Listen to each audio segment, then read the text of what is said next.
Today, we're going to have I suppose, a gentle start, but not a gentle start. Gentle in terms of there's no expectation that you'll have got your head around any of the topic areas or anything about critical social psychology. So gentle in that regard, but not gentle in regard to we're going to focus on the assessment. So let's go straight for the stress point. We've got 3 stress points.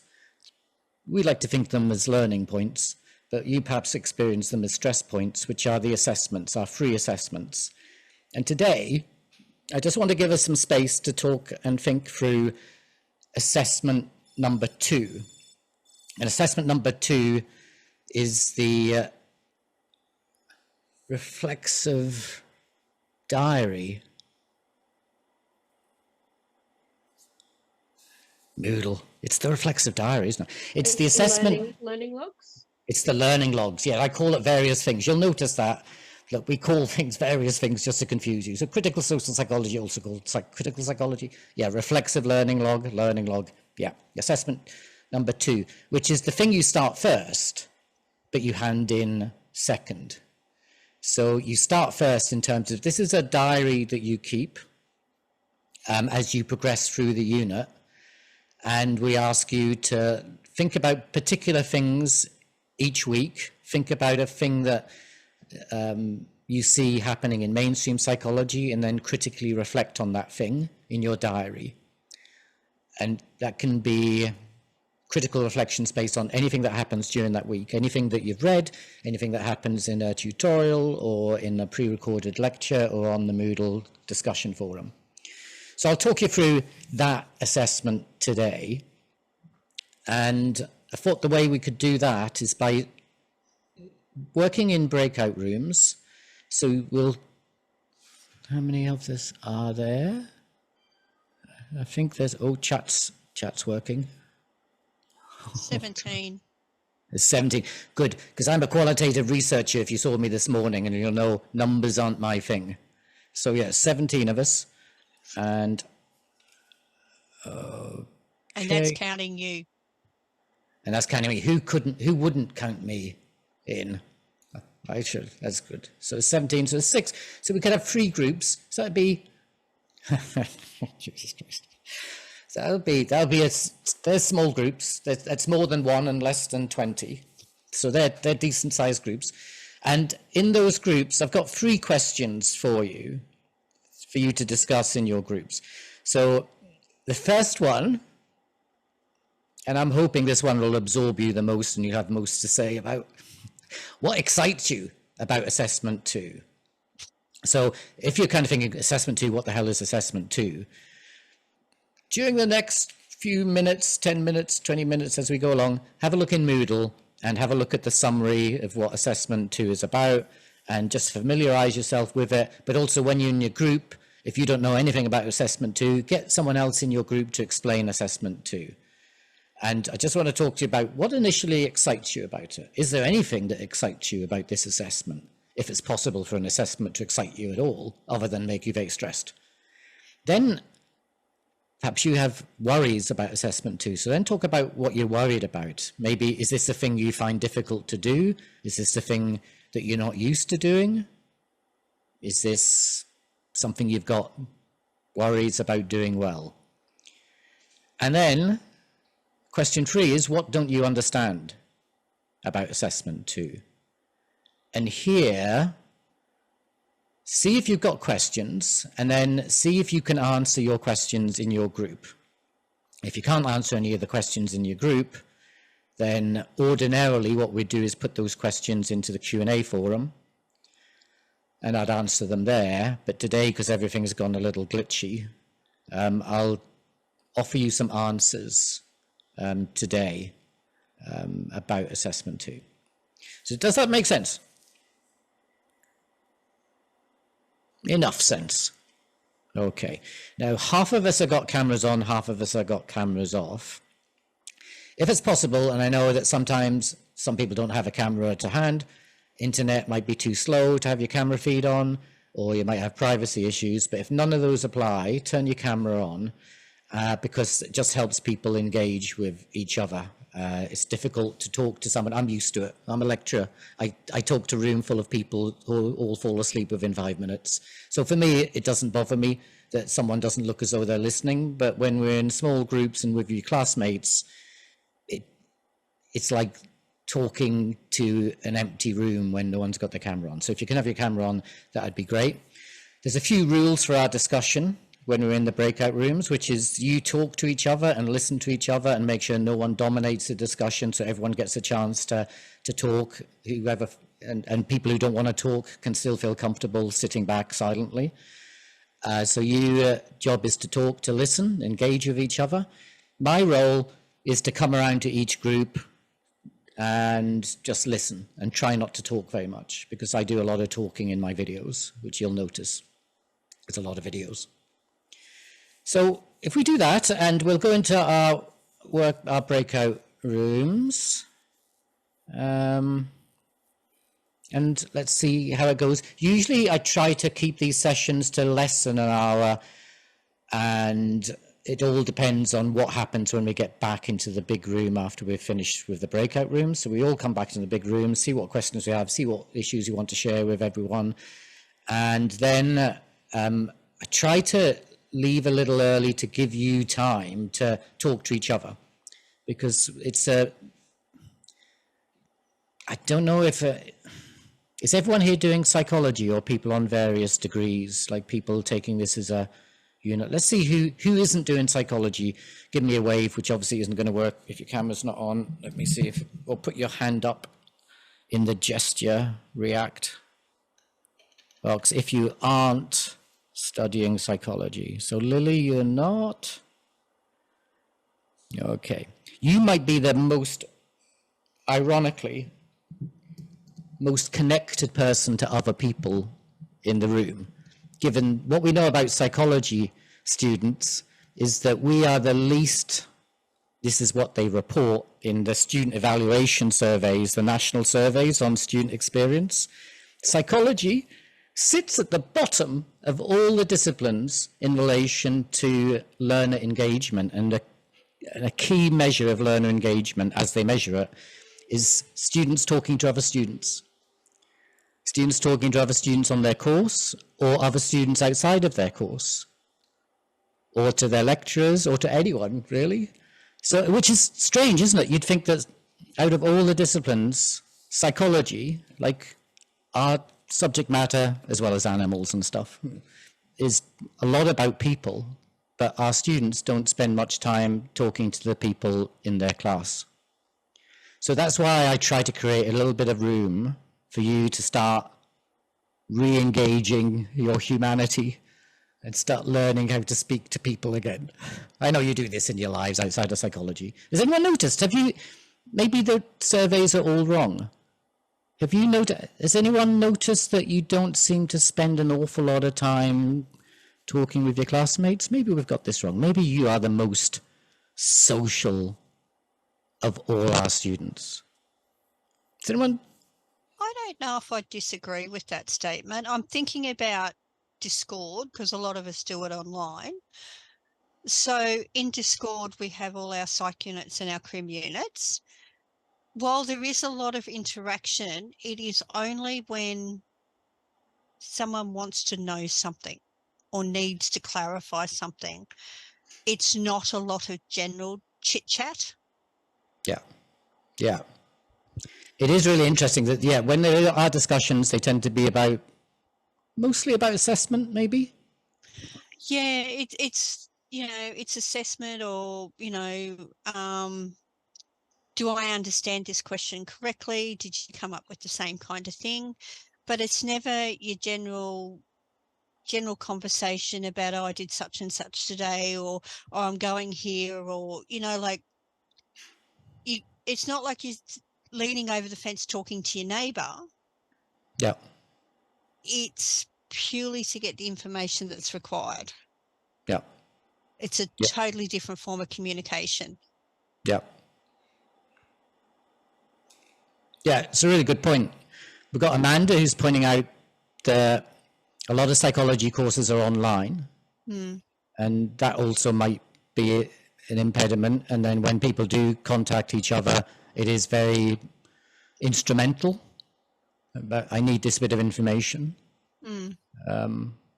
What's interesting is I'm not sure there's anything particular about psychology that we have more of our students online than others.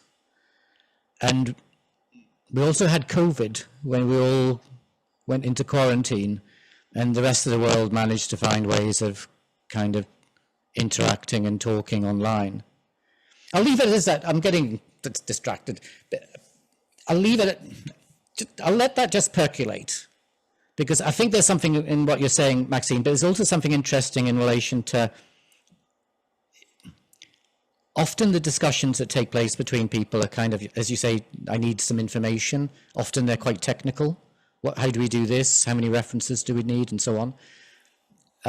We don't really get into big, deep discussions. So it's an opportunity. No, there's never any discussion of philosophy, or, you know, there's no pulling apart of experiments, or, you know, there's no interlinking you know, a real life experience with a theory, or there's no kind of discussion like that. Yeah. It's kind of my experience. The only communication I get from students is, do we need references? But yeah. In saying that, since when has it been offered that we can throw that out there? Like, don't take this the wrong way, but you have lecturer, you have students. Lecturers don't always make themselves available so that we can have that kind of conversation, so that I might, for argument's sake, Milgram's observational, you know, like discuss one of his experiments or something with you. You know, it's not put out there that we can go and do that. Yeah.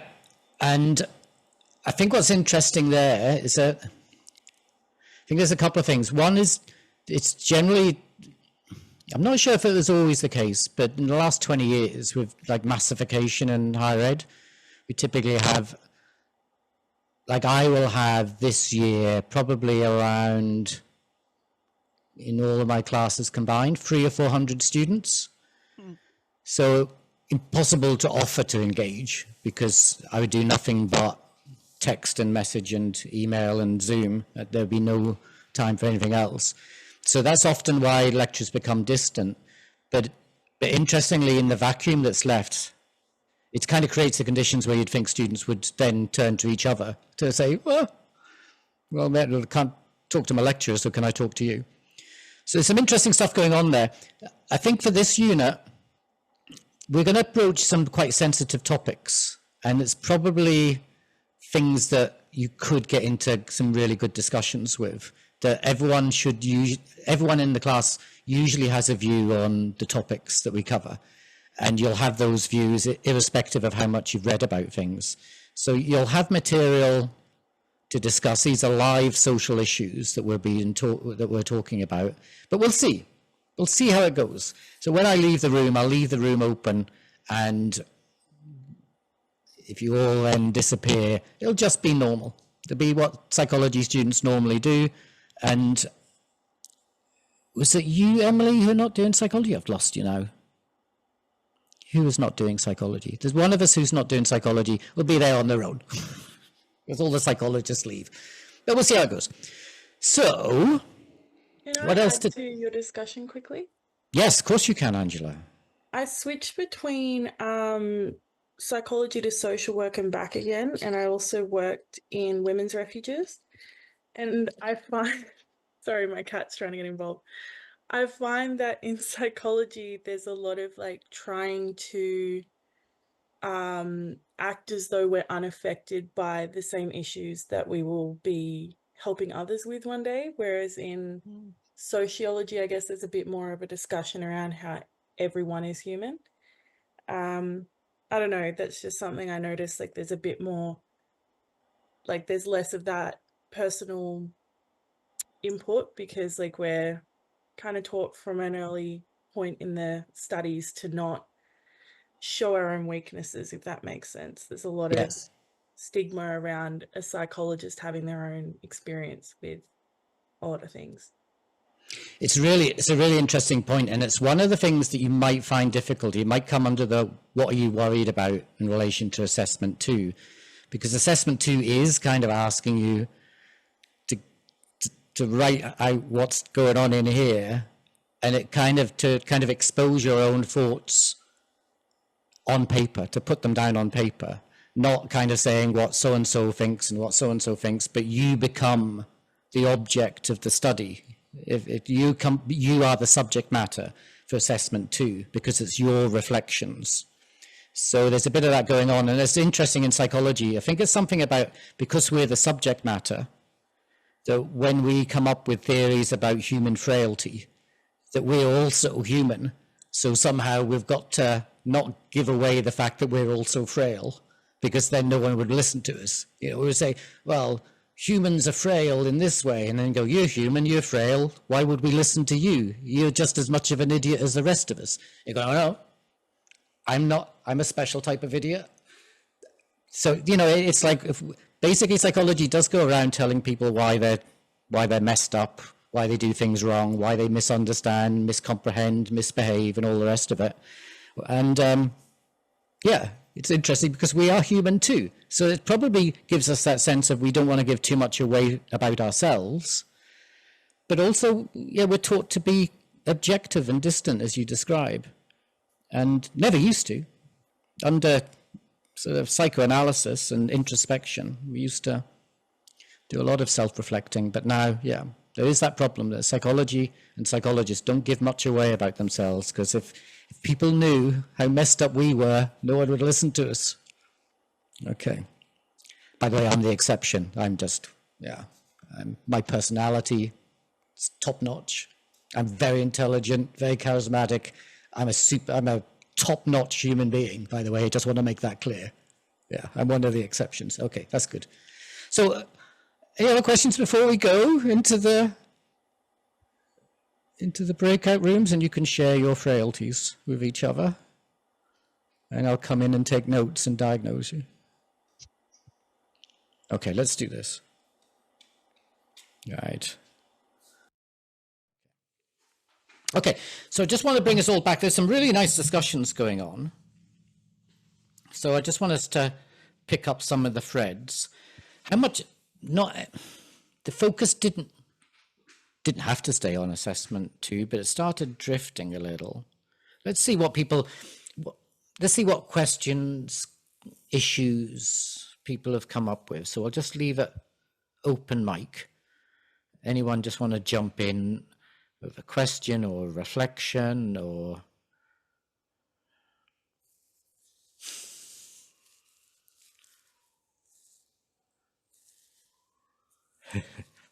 I guess our main discussion was around like narrowing down exactly what the content of our reflections would be. And so we read both the unit profile and the information on the submission page on Moodle to kind of really pick out those keywords of what you're looking for. Yep.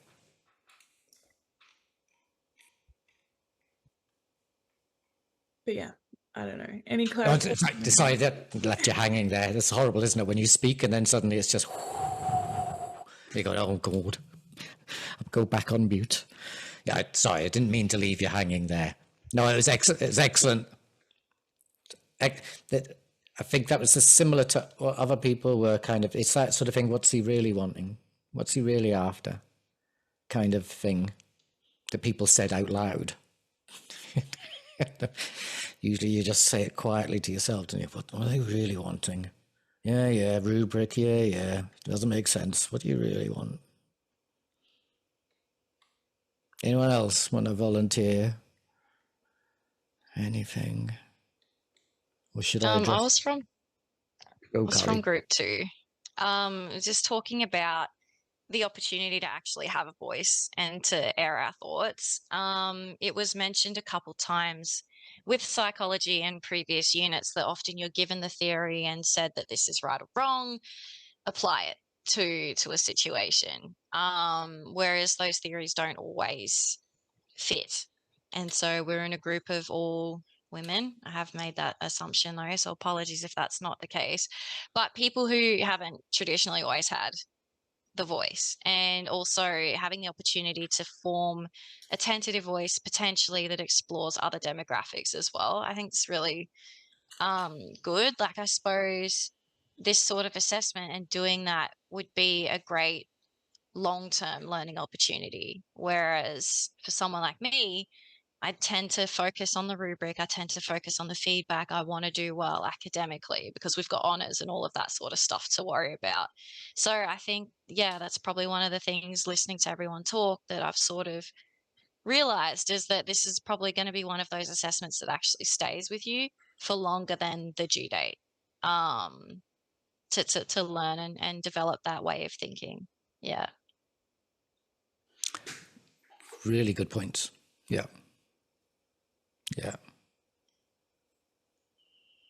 I think something that just got brought to my attention is that when I was speaking and talking about past history of psychology, I made the terminology they rather than incorporating myself into that, as if I'm actually not a part of that, which sort of blew me a little bit, because if I like it or not, I am a part of it, be it that I go on and do my honours year or, you know, go into criminology or whatever. I am a part of the problem, but I'm also a part of the solution. But I didn't realise just how I had distanced myself from saying them, as if there's a them and us. And maybe because I'm still seeing myself as a student and not putting myself there as the psychologist, because I'm not seeing myself at that stage. So personally, that was a bit of an eye-opener, that I hadn't taken myself to that next step when I probably should have done. Or as Paul had pointed out, that maybe I should be looking in that aspect. So bit of a learning curve for me there. Really interesting. Thanks, Maxine. There's some good stuff there. I'm going to pick up on each of these in just a while because there's some really good points I want to pick out. Anyone else want to throw anything in?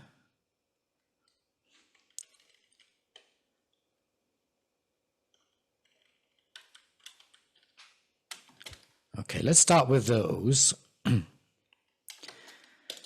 The first one is a really important one. So, Angela, the thing that it's on everyone's mind is like the what are you really after? And I think it links in a little bit with Carly's, because there's typically, let's put the 2 points together. There's something Carly's saying which is really important, which is that thing. Sometimes people get a bit, they trip on one thing in this unit, which is they think the unit gives them a voice when it doesn't. Because we are kind of after your thoughts, how you think. We're not after so much how much you have understood what other people think. We want to get into what you think. And then you can get mistaken thinking, oh, that's actually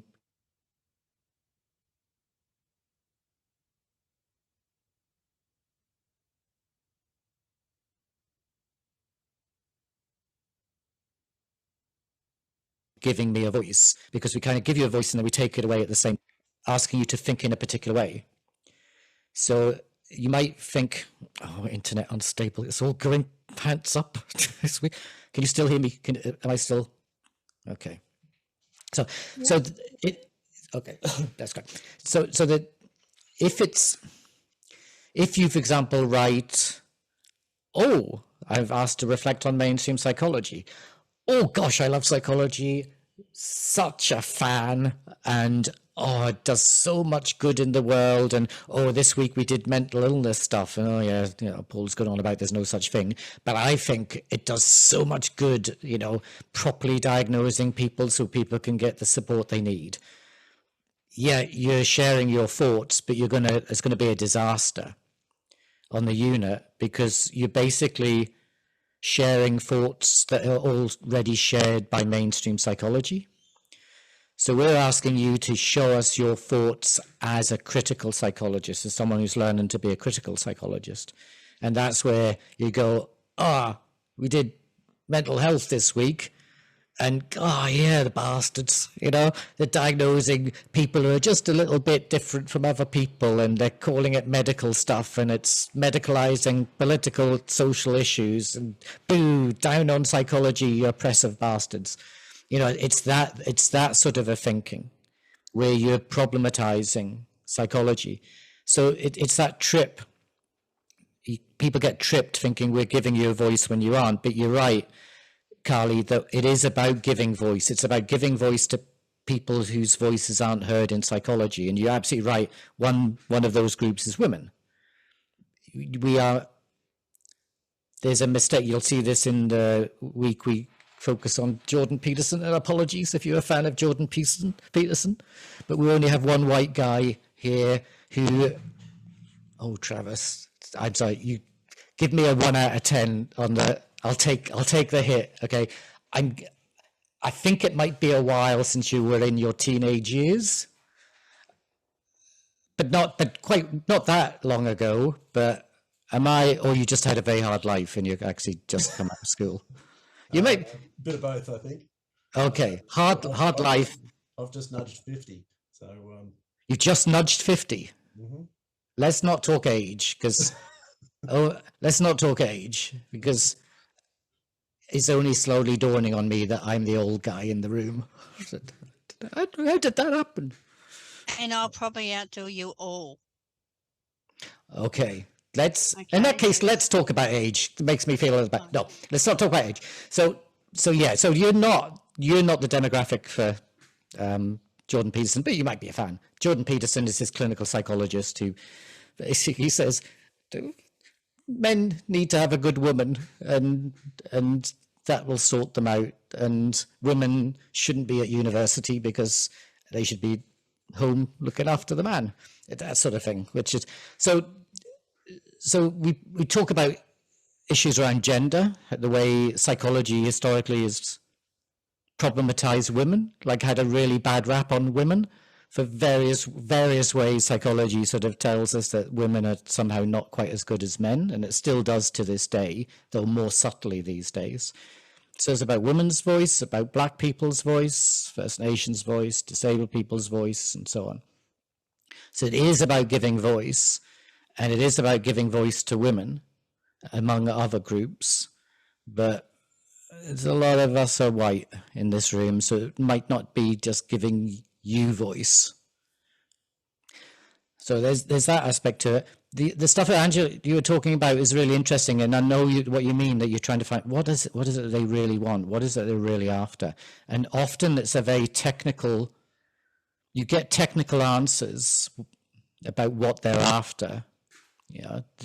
This many words, this many references, this sort of formatting, doing this, and this, but it doesn't quite get you to the point where you're confident you know what they're after. And it's because often there's a moral dimension that's unspoken in your work. Like, is it a good piece of work beyond a technical sense? Because you kind of learn fairly early on, don't you, that you can get Grammarly to write the most perfect thing. It seems to meet everything in the criteria, but somehow I got it wrong. In this unit, we don't shy away from what we're really after, which is actually producing morally good pieces of work rather than technically good pieces of work. So they have to be technically good in terms of I need to be able to read it, and it has to be something that is reasonably close to written English. But beyond that, we're looking for morally good, which means that are you producing work that's going to have a good impact on people's lives, particularly those people who've really had a tough time of it. So are you going to write something about women that's actually going to be beneficial for women rather than lead to further their disadvantage? So, for example, you could write the most perfect essay on how women have got small brains, you know, and it might be technically brilliant, but morally repugnant, you know, because, well, this is the sort of stuff that leads us to have misogynist views of women. Or you could produce a reflection saying disabled people have got something wrong with them and we need to care for them and look out for them.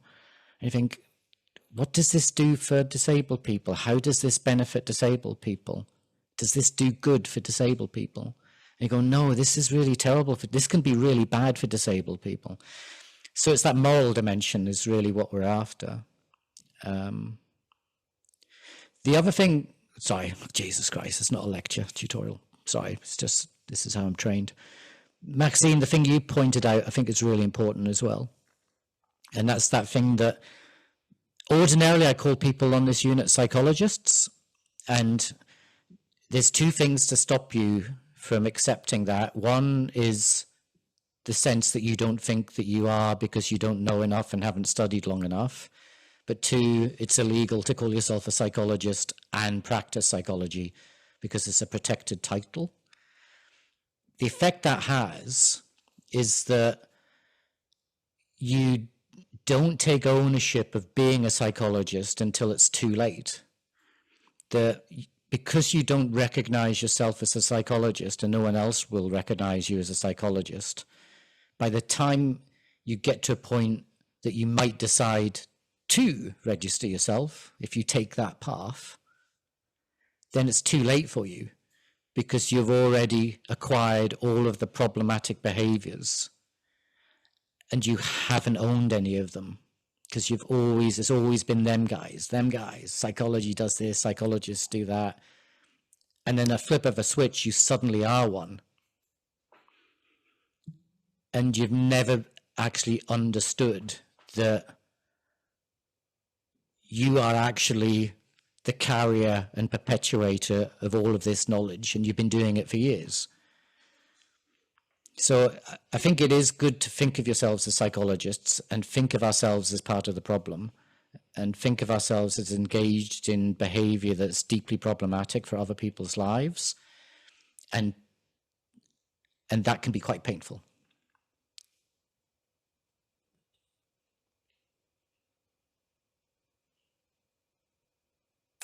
You're doing to me what I did to, who did I do the side? Did I do that to you, Lily? No, I didn't. Who did I do that to? We just went silent after you spoke. Was that you, Abigail? It was you, Angela. You went, oh, anyway, you got all quiet, and that was you, Angela, wasn't it? You spoke, you doing that to me, and you decided, because I didn't let you hang, that you'd let me hang and turn your camera off. No, I got interrupted. Oh, okay. All right. My explanation was far more interesting. It was. Yeah. So for assessment 2, that's kind of the space. It is your thoughts as you learn to sit in the critical psychology space, which is recognizing the problems that psychology has, but also recognizing you're in it. So you're doing this stuff.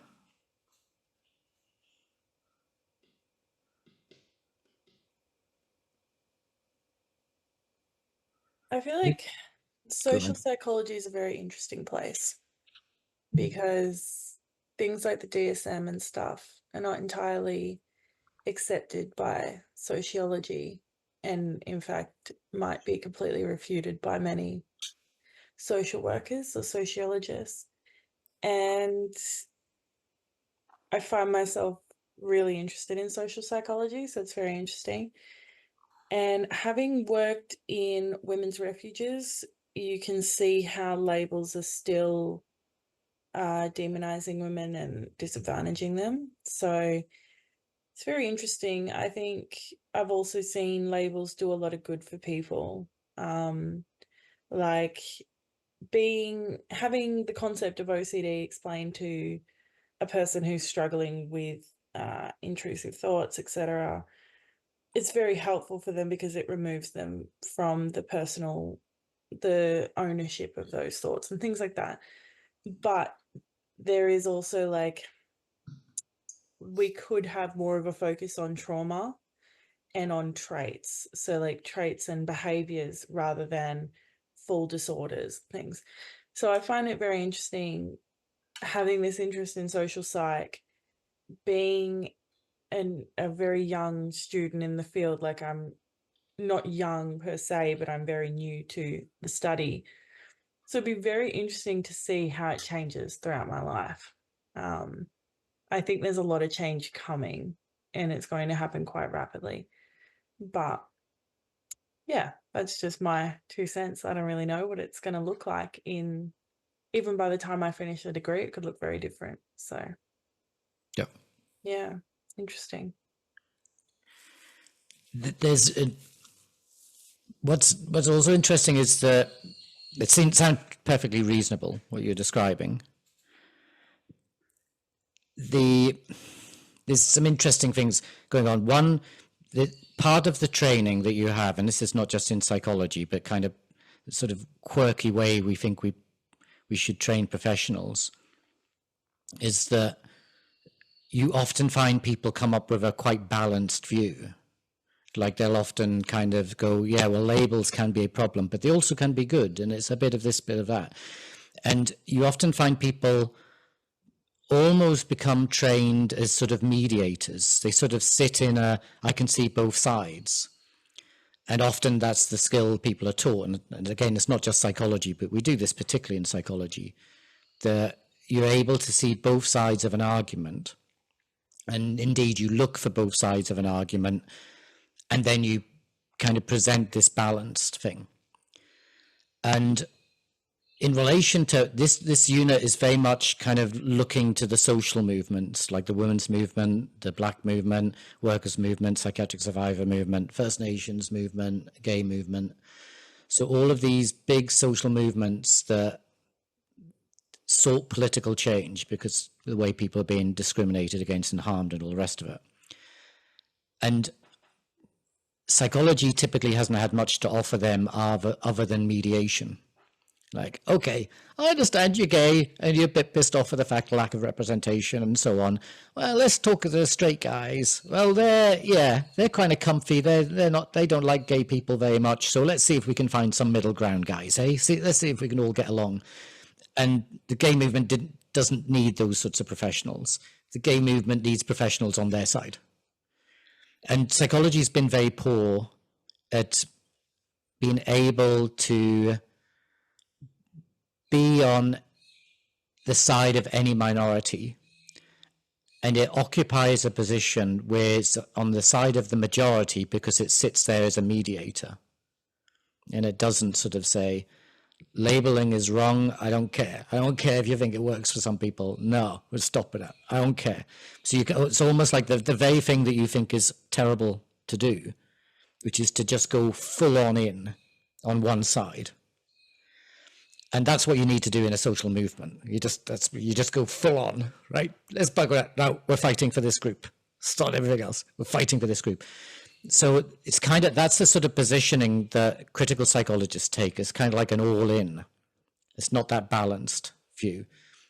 What's interesting, so the labeling thing is really interesting because there is this thing we get, which is labels work for people because it takes the responsibility off of them. And it's something, it's not my fault. I was born like it. I hear this phrase quite a lot in this unit. And it takes away some responsibility. I'm not misbehaving. I've got a condition. And it seems to work for people. But what's problematic is that it opens up to a whole load of interventions in relation to this thing that's wrong with them that they can't control, i.e. someone else has to control it, usually through medication. So it opens people up to this type of intervention that sort of outweighs the benefits they have of not being personally responsible for the thing that's, you know, supposedly wrong with them. So you've got all of this thing, and you also got this thing about labeling where, you know, tackling the stigma. So in chat flashed up about stigma of mental illness, for example. You know, we all agreed stigma about mental illness is a terrible thing and we should reduce stigma. Well, guess who the most powerful groups in society are behind those campaigns? They're the drug companies. And the drug companies want to destigmatize mental illness, so more people come forward for diagnoses and more people then take the drugs. There's always this other side. And the trick for this unit is to find that other side and go with the other side. Go with that minority side. Go with the voice that you don't hear, or you only hear as a kind of in the process of mediation. So it's kind of giving you the skills of being an advocate. I found your unit being bad very interesting. That was the one that originally took me to social work more than psychology, and kind of led me down that path of exploring it more. And then just realizing, like, I don't know, it's such a can of worms. Like, I won't claim to have answers with things like this because it's just it's a discussion that's currently in progress. But one big thing I learnt working kind of in the field whilst studying like social work topics instead of psychology, a big a word that kept coming up is like that autonomy. So it's like you want people to have that, and self-determination, like have that ability to like help themselves, which, as you were saying, like giving that power to someone else and to medication, it's not necessarily, it's different. Like if you're looking at the physical effects of something, then the medication maybe is often very helpful in that regard, and then therefore that helps the, you know, the mental side of it. But then depends what kind of health you're looking for and whether you're looking for someone to feel, yeah, it's so complex. I don't believe there's a right answer. I think but I just think it's very interesting to combine sociology with psychology, because they do have these quite different stances on what the outcome should look like for a person at What times. it also fails to do is it fails to take the holistic approach. So instead of looking like they're looking at one thing, so for example, the medication, and yes, it benefits the drug companies, and yes, the person more dependent, but long term, it's not solving anything on a holistic level. So it's not creating that balance that probably is needed. It's very interesting. I think a lot of people outside of who aren't studying psychology or social work would think they're very, very similar in ways that they're not, like far more similar than they actually are. There's a lot of talk of holistic approaches now too, which is really interesting. And I don't know, Paul, where do you think that sits in it all? I think that you're spot on in terms of the labeling. The most powerful comeback on labeling is like who owns the label, who gets to decide when the label's applied. And labels can be really powerful if people take full ownership of them and say, right, I'm going to decide what label I have, and I will use it when I want to use it for my interests. And you often find that's a powerful use of labeling. The psychology largely takes ownership of a lot of the labeling process, and an argument would be that we need to surrender. We need to give away the labeling, let other people use whatever label that they want for the reasons they want to use them, and for us to stop imposing labels on people.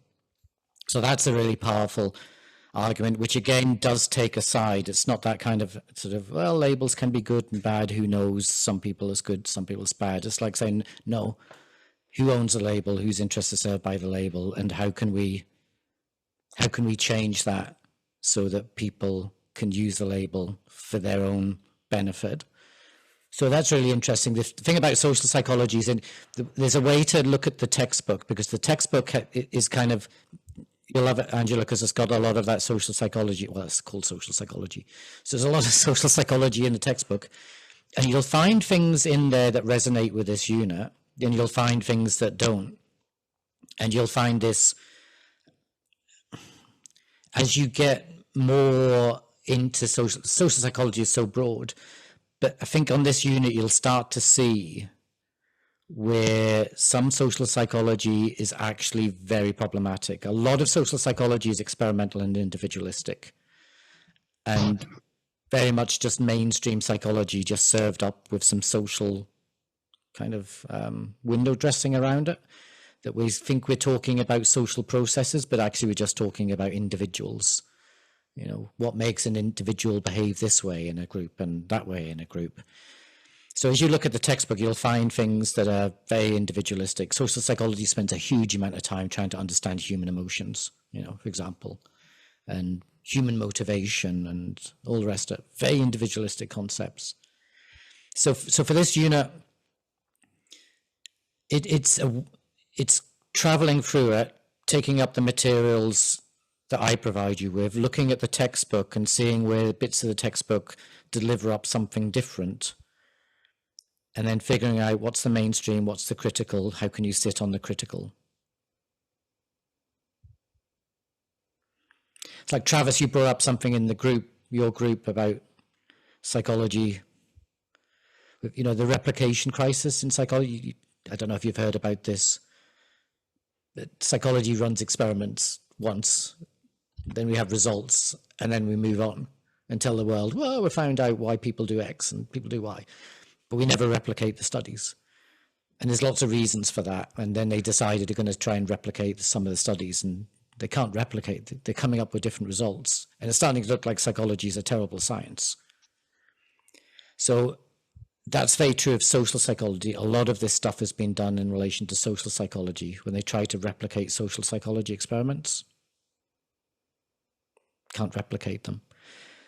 So social psychology is very much in that sort of science mode, experimental, acquiring understanding of human nature through research. Sorry, I'm going on a bit. Okay, can I clarify what I think you were saying? Yes, of course. It might help me too. What the hell was I saying? Go on. So I feel like what you're saying is, because I'm also listening to what Carly's saying there. I feel like you're saying the critical, like the word critical and how we're trying to be critical, is we can see both sides naturally if we're being observant, but we're trying to challenge ourselves to dive into the less, like take the path less followed and really look at the person or the group or the situation that's not the like norm per se, and really try and dive into that and like challenge ourselves to see it from that other perspective. Is that kind of what you're saying critical analysis looks like? Yeah, it's seeing it from the other perspective, but not to get that balance. So it's like, it's that. So You jump into the fire. You basically jump into the fire and hope to Christ you don't burn. Yeah, and think about the role of think about your role as an advocate. So say you've got a disabled person who is being made redundant at work. So you can come in as an advocate. Your job is, okay, to understand the employer's perspective, but only to give you ammunition to fight them. So you don't go to the employer saying, oh, you're making them redundant. Why? They say, well, you know, we have to build a ramp and it's expensive and we can't build a ramp, so we're going to have to let them go. And you go, oh, thank you. And you don't go back to your disabled client and go, it's the ramp, you know, they're just expensive, you know, they've got a point. You go back to your client and go, whoa, they said it's the ramp. We can get them on the Disability Discrimination Act. Let's get the lawyers, let's lawyer up and let's get them in court. So you basically, you are there to protect the interests of your client as you're their advocate. Think of yourself as, if you're doing criminology, you're their defense team. You know, you're not going into court and go, well, you know, the prosecution have got a good point, actually. You know, maybe my client is a bit guilty. You know, I'd like to say they're innocent, but hey, jury, you got to weigh up both sides. You know, prosecution did make some good points, to be honest. You know, you'd be a terrible defense lawyer if you did that. You know, that's the role of the judge. Your job is just to present the arguments that are in the interests of your client. So you're in that position, and this is where you're often actually trained to be a mediator, which is useless for the disabled person. So the disabled person needs someone on their side, needs someone fighting in their corner. And this is why psychology has always had this problematic relationship with the social movements that are kind of the core of the unit. We've never fully been on the side of the most recent example is First Nations people, which is what the essay is going to be about. We've never been fully on their side. We've always mediated. So it's like, oh, well, you know, psychology has kind of excluded First Nations people, but psychology does really good stuff in the world. So let's find a little compromise. Let's see if we can, you know, I don't know, maybe bring in some cultural practices in psychology a bit, but, you know, mainstream psychology is pretty good, so we've got to keep that intact. You go straight onto the side of the First Nations and say, nah, psychology, you bastards. You've got to change everything you do. Thank you for confirming that, because even though, like you're saying, yeah, jump into it and call them bastards and pick a fight and that sort of stuff, or jump into a fire, it did feel like a bit confusing that we wouldn't be trying to evaluate potentially the consequences of doing that. So yeah, I do appreciate the clarity there, because otherwise I'd be trying to do an assessment and I'm like, but I need to show this point of information from mainstream psych to then show how it's bad and apply it in a way that's then bad, as opposed to just blindly being like, yep, I'm a woman, this is how it's sort of affected me, yada yada, as opposed to, yeah, the broader issue. Because I could imagine that sometimes it would feel like picking a fight potentially for the sake of picking a fight.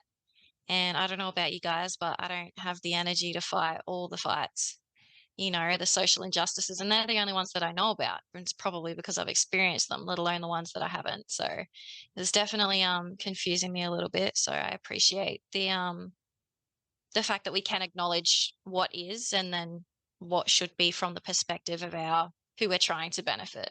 Yeah.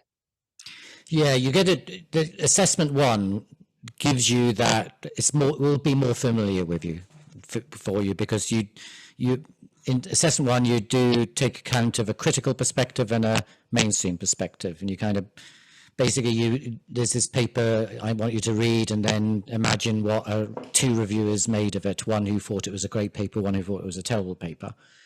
So that's one where I'm getting you to that point of you recognizing these two kind of perspectives. But then from there on, it's full on, it is the full on one-sided. It's interesting that it feels wrong. It can feel quite draining, but also quite, I don't know, maybe I'm trying to tell you how to feel.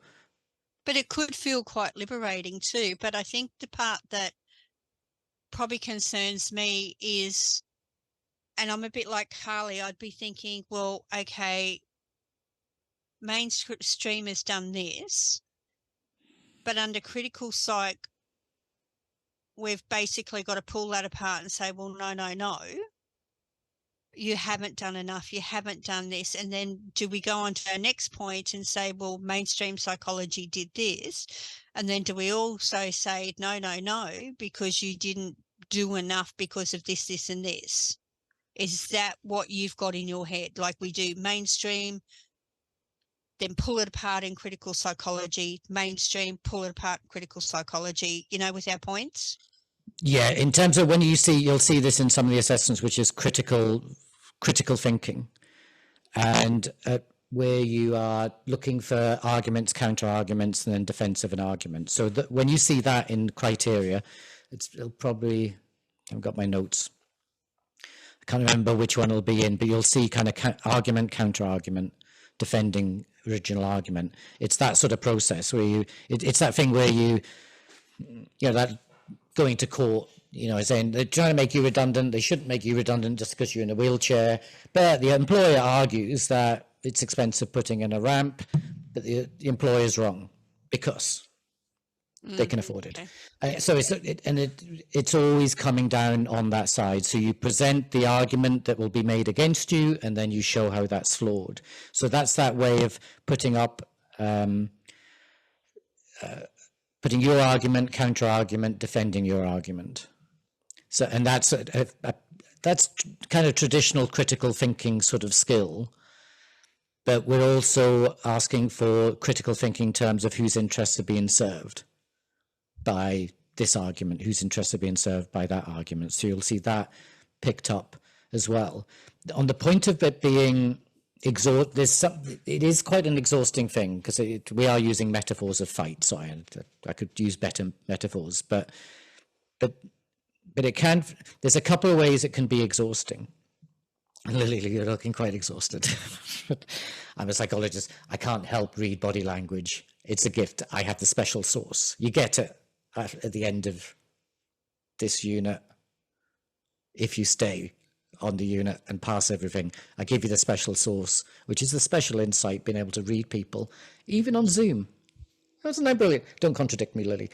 So if you can get really exhausted because it makes you quite vulnerable when you take a side. Because if you sit in the middle, you're going to piss everyone off, but no one's going to get so pissed off with you that it's going to be a problem. You know, just go, oh, you useless piece of rubbish. You know, you're just one of them. And neither side will particularly admire you, like you, but they'll put up with you because you just sat in the middle. You know, they'll just run over you. You know, so they won't really notice you. But if you go on one side or the other, then you're going to take a lot of flack from the other side, and that's exhausting. But you've also got the worry that maybe I'm not fully committed to this side or fully understand this side, and maybe they'll think I'm a charlatan or not a good person to be on their side, in which case, what happens to you then? You've pissed off the other side, and the side you've joined doesn't really want you because they don't think that you're much cop. So psychology is kind of an easy life to have the skills to find a middle ground. No one will particularly think you're that useful, but no one's going to take exception to you, and no one's going to throw you out because you don't really belong anywhere.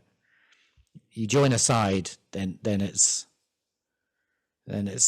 tough. And you might be been asked to join a side you don't want to join on this unit. You know, if you're a neo-Nazi, you're going to have a tough time. Just going to have to suck it up a little bit. You know, we're going to cover the Jewish Holocaust. Okay, you celebrate it. Fine, celebrate it outside of the unit, the killing of the Jews. But in this unit, no, you've got to actually be on the side of the anti-Nazis. So you're gonna have to be on the side of lots of groups. Sorry if I offended any Nazis here, but you're going to have to be on a side of a particular group, irrespective of your own personal values. You know, if you're Christian and you think that Adam and Eve, not Adam and Steve, well, sorry, leave that baggage. You're joining the other side. You know, gay pride. All right, gay pride for 12 weeks. And at the end of the 12 weeks, go back to where you were. It's fine. But on this unit, you have to take the side of particular groups and think about being on their side. And then you get pushed into really having to be on the side of two groups in particular, which is people diagnosed with mentally ill and First Nations people. So you have to think like their advocate. You have to think like their defender, their supporter, someone working in the movement for them. And then you can change back to where you were at the end of the unit, and no problem. Well, just we don't have many neo-Nazis in critical psychology. But hey, maybe you'll change that.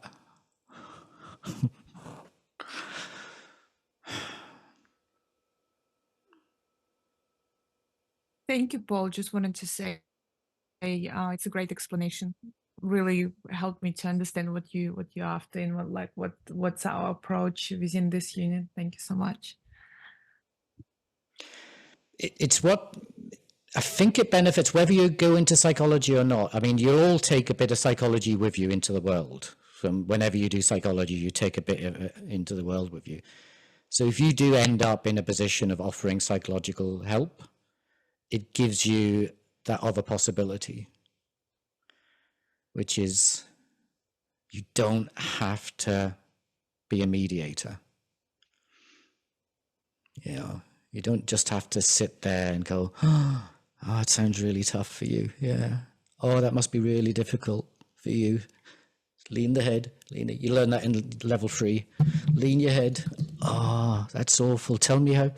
God, that must be so difficult for you. How does that make you feel? Yeah. Anyway, next time, same time next week. Right. So you can get out of that mode, which is, yeah, so difficult for you, and into the mode of, they did what? Right. Let's sort them out. Let's sort them out. You and me. All right. Oh, don't worry. I'll go down to head office and I'll tell them what for.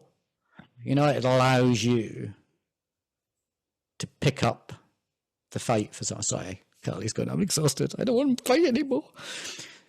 Honestly, I was just thinking if a psych ever did that to me, like, oh yeah, that must be tough. Like really like glib, superficial stuff. I'd be like, get out of here. Like you're so ingenuine. Like I feel like I couldn't be vulnerable with you. You know, I suppose that's another side of it, you know, but not trying to be like the devil's advocate. But yeah, if that's what we're really honestly meant to be taught to do, there's no chance that I'd be comfortable opening up and actually getting into the nitty-gritties that you need to be able to do when you're an advocate or when you're doing that sort of stuff. So it definitely makes sense. But yeah, as soon as you said that, I got a little twinge in my belly. I was like, oh, can I drop out of this session early? I've got another one at 4. So yeah, it's definitely really interesting, actually. Let's finish up soon, because have other people got a session at 4? Okay, you drop out, not drop out of the unit, but out of this thing, Carly, whenever you need. But quickly in response to that, it's just between us. Oh, we're recording. I'm sure someone will remember to delete this bit. It's actually easier. This stuff is actually easier. I've been in so many positions where I have to do so little. I just have to. I have to do like it. It sounds exhausting, and getting into the nitty gritty and all the rest of it. If you qualify, well, you come out with a degree. Like you'll come out of a degree. Maybe you've already got a degree, but you'll get another degree, and so that's a kind of professional qualification. So you know go further in your profession or get a professional career, whatever. You get status. And if you carry on the road of psychology, it takes you longer to get that particular status. So I stuck with academia. I call myself a psychologist. I'm not registered as a psychologist, so I can't do the head tilting thing. All I have to do is turn up. And I let the profession do the work for me in ways it can't imagine and perhaps would be disgusted by. So I go with a client, so with someone who's got a mental illness diagnosis and they've been told they have to go to their psychiatrist because of some reason they're thinking about putting them in the day hospital. They don't want to go in the day hospital or the long-term hospital. All I have to do is turn up with them and sit with them. I don't have to say a bloody word. And it shifts everything. When you see someone who has no power go into a meeting and has sat next to them someone who has power, it just transforms. And my best example of this was, for me, was we were fighting drug companies on terrible drug they use for antidepressants. And I was working with a group called a Suroxat user group who are kind of trying to get justice for people harmed by these drugs. And they had to go to Parliament for a select committee to give evidence. And they wanted me along. And I was shitting myself, thinking, oh my God, I don't know enough, and they're going to ask me questions, and I need to be really on top of my game. Oh, it's so much more work because it's so much more consequential. And then they had to end up going to, name drop, I had to go to number 10 and see the Prime Minister. And I'm thinking I had to work out, what am I going to say? I'm going really thinking this is so much work I'm going to have to put in. And not realizing this is one of the first times I kind of did this sort of work, and not realizing I didn't have to do a damn thing. Because me being there enabled this person who didn't have a professional qualification, didn't have professional education, it actually gave them a voice. And in both those meetings, they talked freely, eloquently, from the heart, with force, with passion, and actually changed things. And it was all because I just sat there by their side and I didn't have to say a word. And they went in to meet the Prime Minister and have a meeting with the Prime Minister. And before the meeting, I'm thinking, oh God, what the hell do I say? And they're thinking exactly the same. They're saying, I don't know what to say, Paul. You just speak for me. Can you just do all the talking, Paul? I'm going, yeah, sure. Okay, maybe. Well, I don't think we're going to win. So I go in, and what happens is they start talking and don't stop. And they were fabulous. It's that all we have to do is be by someone's side. Be shoulder to shoulder to someone who's being abused, who's being disempowered, who's being beaten up. And we don't have to do anything at all. We just have to sit there. And it transforms everything. It transforms the person knowing that they've got someone who's valued next to them, and that in turn makes them valued, gives them confidence, but also, oh my God, it's getting close to 4. So sorry, Carly, you're desperate to leave. I'll make it more succinct. This is why it's a good thing me not talking when the Prime Minister's there. We would have gone down in flames. But it also gets the other person to listen. They take notice because you're there, and they have to listen. They worry about you being there. So they worry about, okay, I'm going to have to listen. I can't put them down. I can't fob them off. I'm going to have to behave properly in front of this person. And it's transformative. And all you're doing is using your position of power. And what people, the good thing about psychology, because it's the dark arts, people think we have these imaginary powers that we don't have, and you just use them. You sit there with the PM going, mummy issues.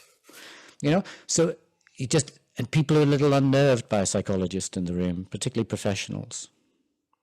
Everyday people aren't, they ignore us.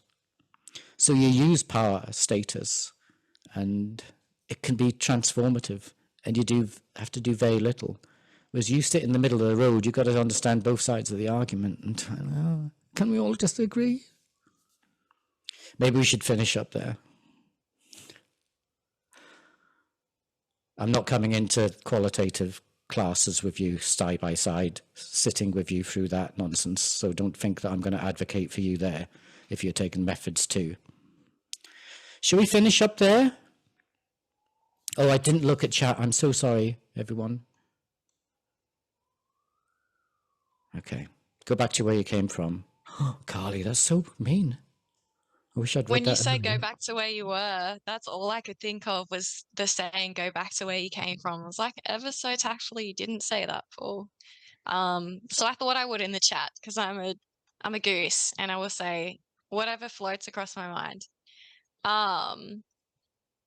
But yeah, thank you. Appreciate the insight, and definitely helps with the take a stance, be an advocate assessment to that sort of stuff. I mean, I can't talk for everyone else here, but definitely being balanced in opinions and then taking a stance and showing why something is wrong does feel a little bit more natural than what was first said, even though it's literally the exact same thing. So it was really nice to have it sort of nutted out, and have a little bit more of that confidence, because I don't know, when I said it at some point earlier today, I've been going way too long with live sessions. I am very marks focused, but in real life, not so much, so I'm trying to get this information, get the feedback, know how to do the assessments, tailor it a little bit to the unit coordinator, not too much. Like, they often do see genuine parts of us, instead of actually appreciating the learning experience. And I think having to do these assessments, especially assessment 2, we have to think about these minorities. Like I said, I don't even know about half of them. I live in my little bubble in Cairns. Yeah, it's going to be a really good learning experience, I think. Remember, you already learned rethinking, like how you get to know what your tutor wants and you kind of deliver what they want.